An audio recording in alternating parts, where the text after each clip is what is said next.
On a souvent l'impression que les villes dans lesquelles on vit grandissent un peu au hasard, mais en réalité pas du tout.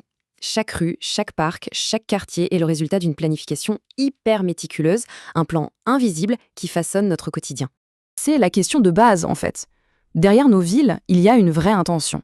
Toute une série de décisions qui déterminent où on va habiter, où on va travailler, comment on se déplace, et même pourquoi on est coincé dans les bouchons le matin. Eh bien, la réponse, elle se trouve dans un système assez complexe, comme on peut le voir sur ce schéma.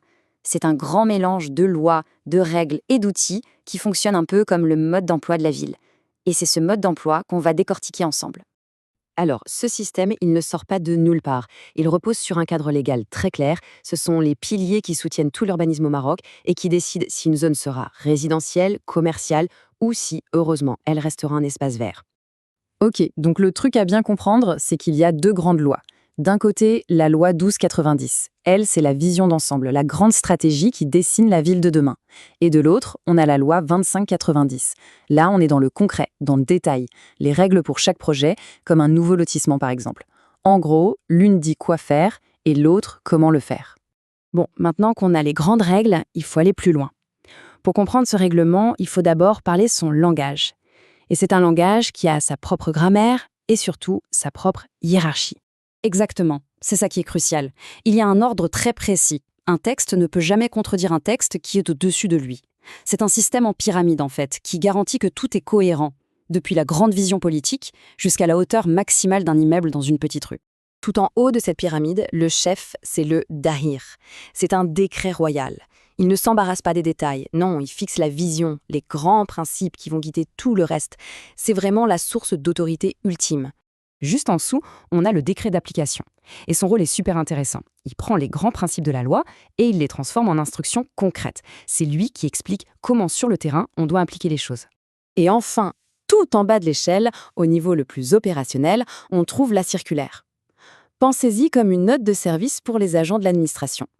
Elle leur donne des instructions très précises pour être sûr que tout le monde applique les règles de la même façon. Voilà qui résume parfaitement cette hiérarchie.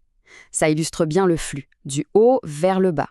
On part de la vision la plus large, le dahir, la loi la traduit en règles, le décret explique comment les appliquer, et à la fin, la circulaire donne les dernières instructions pour l'exécution.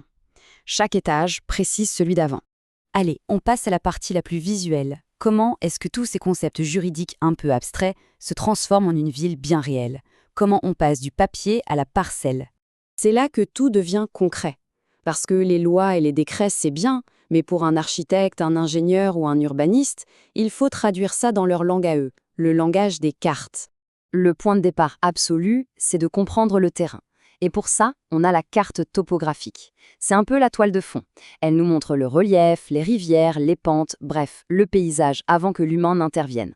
Après ça, on fait un saut dans la technologie moderne. On utilise les images satellites, les photos aériennes pour avoir un cliché de la réalité là, maintenant. Où sont les bâtiments, les routes, les champs? C'est une photo indispensable pour pouvoir planifier l'avenir.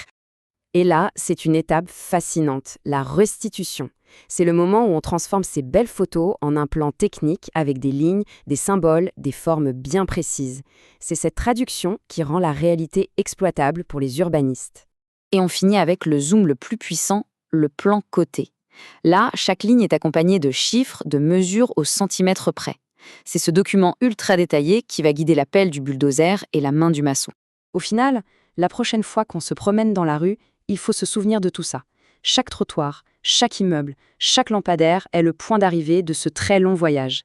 L'existence d'un parc près de chez soi, ce n'est pas un hasard, c'est le résultat de ce plan invisible. Tout ça nous amène à une dernière question, une question pour la route. Maintenant qu'on a un peu vu les coulisses, si on avait le pouvoir d'écrire une seule règle, une seule, pour façonner l'avenir de nos villes, qu'est-ce qu'on choisirait? Voilà une bonne question à méditer.